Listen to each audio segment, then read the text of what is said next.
Assalamualaikum warahmatullahi wabarakatuh. Alhamdulillahirabbil alamin wassalatu wassalamu ala asyrofil anbiya'i wal mursalin wa ala alihi washabbihi ajmain. Alhamdulillah, puji syukur atas kehadirat Allah Subhanahu wa taala dengan nikmat Islam, nikmat kesehatan maupun nikmat kesempatan kita masih bisa dapat berkumpul di sini dalam rangka salat maghrib berjamaah. Kemudian dilanjutkan dengan majelis ta'lim, insyaallah nanti akan dilanjutkan dengan salat isya berjamaah. Alhamdulillah, kita hampir 2 minggu lagi kurang lebih sudah memasuki bulan Ramadan, dan kita pada hari ini pelajarannya tentang surat Al-Fitr.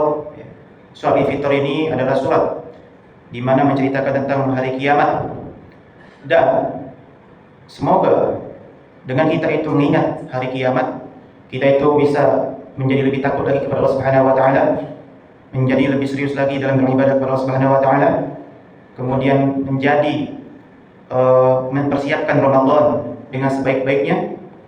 Karena biasanya orang itu ada yang merasa terbebani ketika masuk bulan Ramadan karena mereka tidak siap. Orang-orang yang merasa terbebani di bulan Ramadan, mereka tidak terbiasa dengan apa-apa yang ada di bulan Ramadan, seperti sholat tarawih, seperti sholat berjamaah di masjid, bersedekah, membaca Al-Quran, kemudian menyantuni anak yatim, membayar zakat, dan lain sebagainya. Karena mereka sudah terbiasa tidak seperti itu di bulan-bulan yang lainnya. Ada ulama yang berpendapat bahwasanya bulan Ramadan adalah bulan pendidikan, uji coba lah bahasanya itu, uji coba. Tapi ada juga ulama yang berpendapat bahwasanya Ramadan adalah bulan, bukan lagi bulan uji coba, bukan lagi bulan pendidikan, tapi Ramadan itu adalah bulan kompetisi, perlombaan. Sebagaimana ketika timnas Indonesia ingin menghadapi Piala Asia, kualifikasi Piala Dunia, ataupun event-event besar yang lainnya yang hanya 1 bulan kurang lebih event tersebut, tapi persiapannya panjang, berbulan-bulan, eventnya 1 bulan cuma. Nah, seperti itulah Ramadan, eventnya 1 bulan, tapi persiapannya berbulan-bulan sebelum itu. Makanya Nabi SAW ketika masuk bulan Sya'ban memperbanyak puasa sunnah di bulan Sya'ban. Makanya kita sebagai umat Islam kalau bisa memperbanyak puasa di bulan Sya'ban, karena ketika sudah masuk bulan Ramadan kita tidak terkejut lagi untuk berpuasa. Bukan hanya berpuasa, tapi kita dianjurkan untuk memperbanyak sholat malam dan semua ibadah yang lainnya. Karena ketika masuk bulan Ramadan kita sudah terbiasa untuk beribadah kepada Allah Subhanahu wa taala. Orang-orang yang merasa capek ketika tarawih, merasa bahwasanya imam ini bacanya panjang, karena mereka tidak tahu yang dibaca, karena mereka tidak hafal yang dibaca. Jadi terasa capek, terasa panjang, karena tidak tahu apa yang dibaca imam tersebut. Yasin berapa halaman, Pak? 6 halaman Yasin. Tapi karena kita hafal, terasa pendek. Bahkan kita cenderung mengikuti imam. Yasin wal Qur'anil Hakim innaka laminal mursalin. Terus. Bahkan kalau imamnya salah baca, semuanya hampir membenarkan di belakang. Saking sudah hafal itu surat. Makanya tadi dibiasakan sholat malam yang dibaca juga bukan hanya yang pendek-pendek. Biasakan untuk membaca yang surat yang agak panjang. Boleh sholat malam itu boleh membuka mushaf, ya. Jadi membaca Al-Quran sambil memegang mushaf Al-Quran. Sholat malam sambil memegang Al-Quran. Seperti ini boleh. Tidak ada larangan. Ya. Yang tidak boleh itu ketika sholat wajib atau sholat fardu, tidak boleh. Ya. Sholat sambil memegang mushaf seperti ini, tidak boleh.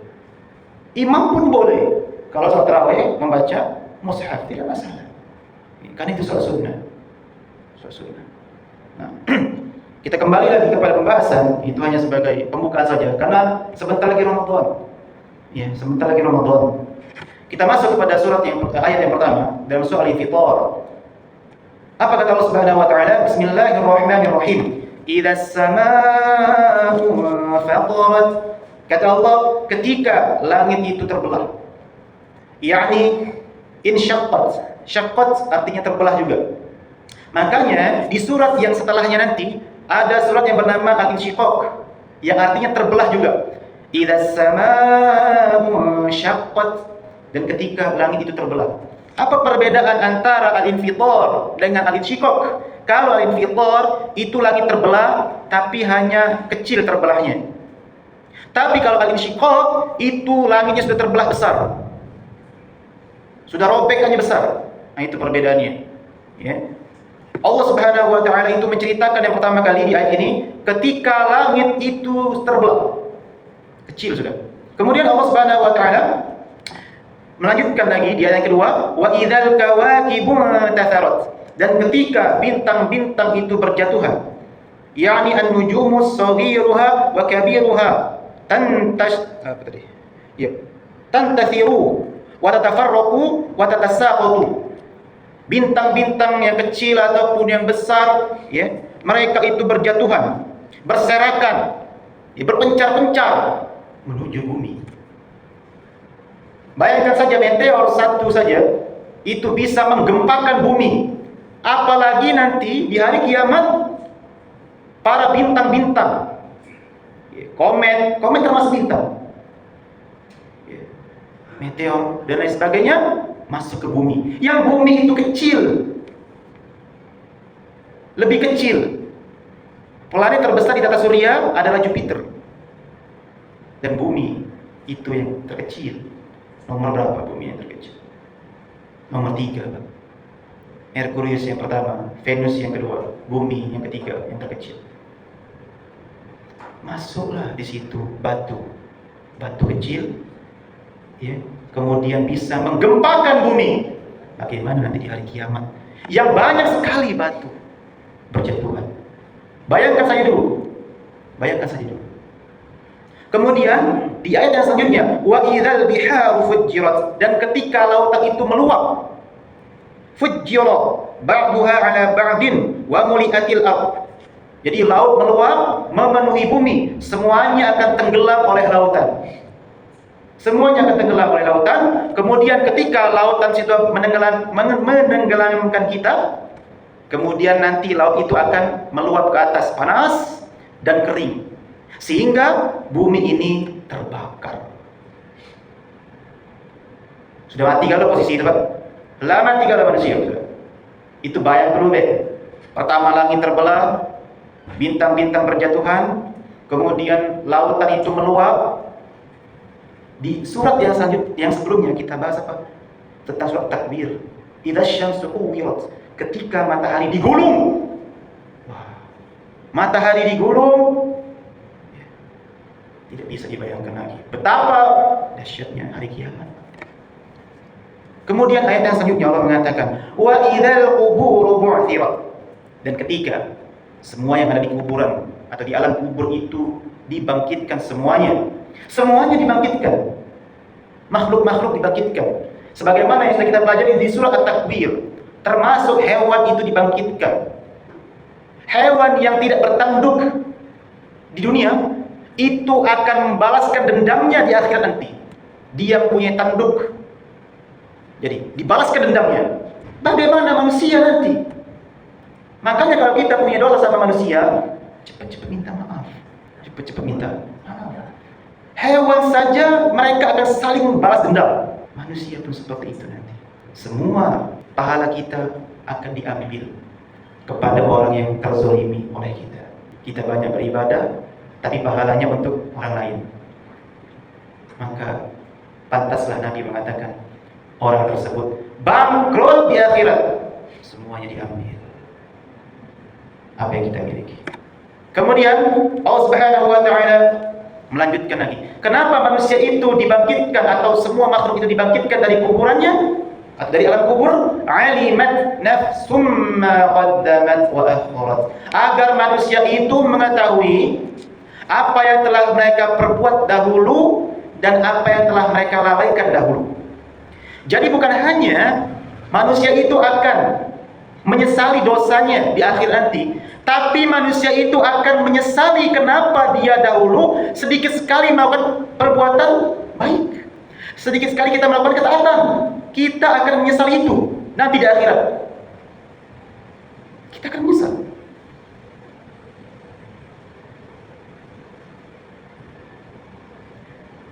Bayangkan, kita sudah sedikit ibadahnya, pahala kita sedikit, diambil orang pula. Betapa luar biasanya hari penghakiman. Allah Subhanahu wa taala melanjutkan lagi. Ya ayyuhal insanu ma gharraka bi rabbikal karim. Wahai manusia, kata Allah, ma gharraka bi rabbikal karim. Apa yang membuatmu terpedaya terhadap Allah Subhanahu wa taala?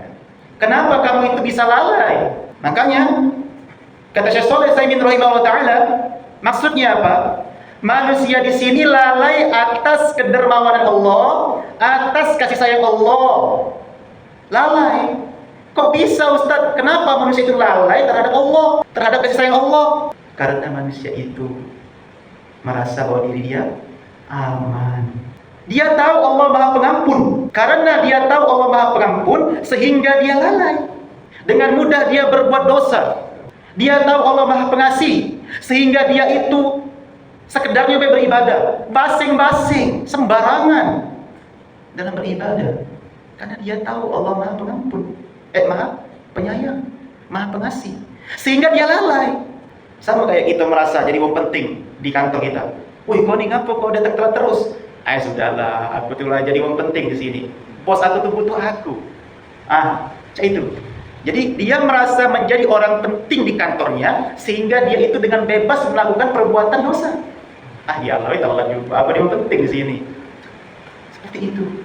Orang-orang dengan mudah merayakan sholat misalnya. Oke lah, dia ada yang mengikuti pendapat para ulama, sebagian ulama bermadzhab Syafi'i yang mengatakan kalau seandainya kamu itu lupa sholat, atau seandainya itu misalnya nanti 10 tahun tidak sholat, dia sudah 10 tahun tidak sholat, maka ulama Syafi'i mengatakan maka harus dikodok sholatnya selama 10 tahun, diganti seingatnya. Tapi apakah kita yakin 10 tahun sholat yang kita tinggalkan itu diampunkan oleh Allah dengan sholat kodok tadi? Belum tentu. Siapa yang jamin? Memang Allah mengatakan Allah itu Maha Pengasih lagi Maha Penyayang. Tapi ingat, Allah itu ketika mengadab seseorang, Allah itu tidak main-main. Alladzi khalaqaka fasawwaka fa'adala. Allah itu yang menciptakan kalian dalam bentuk yang sempurna dan dengan seimbang. Makanya di tafsir Al-Qurtubi disebutkan bahwasanya bentuk yang sempurna manusia itu dimulai dari perut ibunya, mata, kaki, telinga, kepala, semuanya sempurna. Bahkan bayi tersebut ada kekuasaan Allah, dia bisa makan tanpa harus mencari nafkah. Makanya kita jangan takut dengan rezeki Allah. Bayi saja yang tidak bisa apa-apa dalam perut ibunya, itu Allah kasih rezeki bayi tersebut. Lalu bagaimana kita yang sudah besar, yang kaki, tangan sudah bisa bergerak, tapi kita masih ragu terhadap Allah Subhanahu wa taala? Secara logika memang tubuh manusia yang sempurna itu lebih mulia daripada tubuh orang yang cacat secara logika. Tapi bisa jadi di sisi Allah itu orang yang cacat lebih mulia daripada orang yang bertubuh sempurna. Sebenarnya orang yang cacat itu, Pak, mereka punya tabungan. Orang yang tidak punya mata, mereka tidak mendapatkan dosa mata. Orang yang bisu, mereka tidak mendapatkan dosa bisu. Jadi mereka sebenarnya punya kelebihan, punya tabungan di hadapan Allah Subhanahu wa taala. Di balik kekurangan ada kelebihan. Makanya tadi bisa jadi orang yang cacat itu hidupnya bukan tidak, tapi di sisi Allah itu lebih mulia daripada kita yang sempurna. Kemudian fi ayyi suratin ma syaa rakkabak. Dari perut ibu kita tadi dibentuklah sesuai dengan kehendak Allah Subhanahu wa taala. Makanya kata Syekh Shalih Al-Utsaimin rahimahullah taala, dia mengatakan Allah menciptakan manusia, ada yang hitam, ada yang putih, pendek, tinggi, ya, kemudian ada yang gendut, ada yang kurus, ada yang tulangnya besar, ada tulang yang kecil, semuanya berbeda-beda macam. Semua atas kehendak Allah Subhanahu wa taala, dan setiap penciptaan Allah itu pasti ada hikmahnya, dan setiap kekurangan itu pasti ada kelebihannya. Tinggal kita saja yang menyadarinya. Tinggal kita saja yang menyadarinya. Ya, karena kita tidak tahu, ada orang yang buta tapi dia dengan mudah menghafal Al-Quran. Tidak tahu. Kelebihan orang itu berbeda-beda. Kemudian Allah Subhanahu wa taala mengatakan lagi, Kalla bal tukadzibuna bid-din. Sekali-kali tidak. Bahkan mereka itu mendustakan hari kiamat. Orang-orang kafir di sini, orang-orang khususnya orang-orang Quraisy pada saat itu. Ya. Mereka mendustakan hari kiamat. Lil idrabi, mereka meniadakan, tidak percaya, ya. Tidak percaya mereka dengan hari kiamat. Makanya ketika Nabi SAW itu berdakwah kepada mereka, apa kata mereka? Ini adalah dongeng-dongeng. Ini adalah syair-syair saja. Ini adalah jampi-jampi seperti dukun. Orang-orang Quraisy seperti itu. Saking tidak mau menerima kebenaran. Mereka tidak percaya hari kiamat. Tapi mereka percaya Allah memberi rezeki.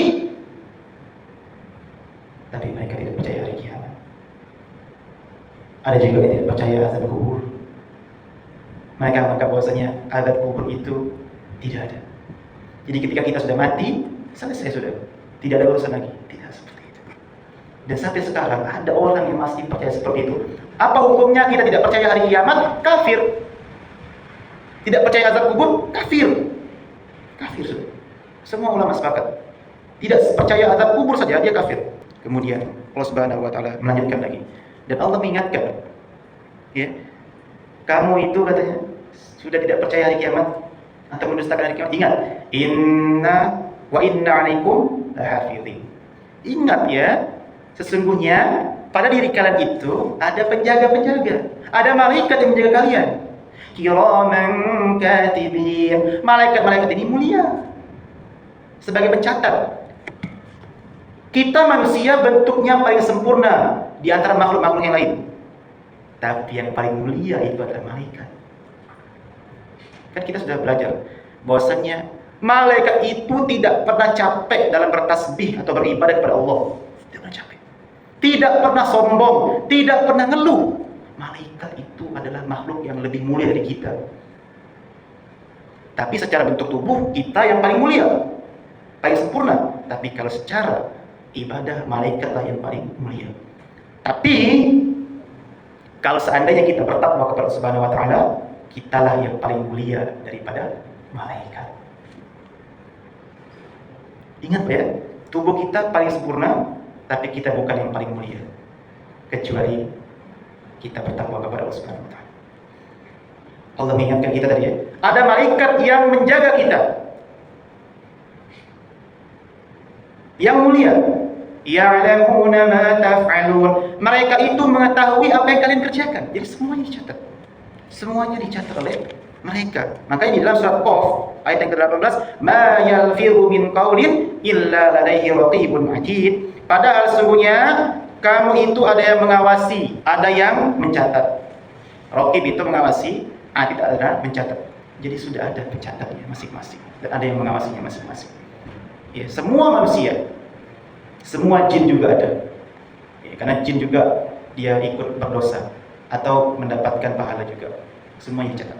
Ayat selanjutnya Allah mengatakan, innal abrara lafi na'im. Sesungguhnya orang-orang yang taat kepada Allah itu akan berada pada kenikmatan, yaitu surga. Ya, surganya Allah Subhanahu wa taala. Kemudian wa innal fujjara lafi jahim. Dan sesungguhnya orang-orang yang fujjar, orang-orang yang pembangkang. Atau di sini dikatakan oleh Syekh Shalih Al-Utsaimin itu orang-orang kafir. Jadi orang-orang kafir atau orang-orang Quraisy pada saat itu lebih spesifiknya, mereka akan masuk ke dalam neraka jahim. Yaslaunaha yaumaddin. Kapan mereka akan masuk? Di hari kiamat. Kemudian wa ma hum anha bighaibin. Mereka itu tidak dapat keluar dari neraka tersebut. Wa ma adraka ma yaumuddin. Dan tahukah kalian apa itu yaumuddin atau hari pembalasan?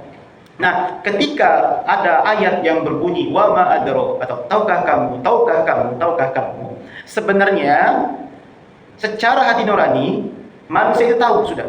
Cuman Allah itu mengingatkan lagi saja, menegaskan lagi saja supaya manusia itu ingat. Sebenarnya secara naluri manusia itu tahu, tapi Allah cuma sekedar mengingatkan saja lagi. Tahukah kamu apa itu hari pembalasan?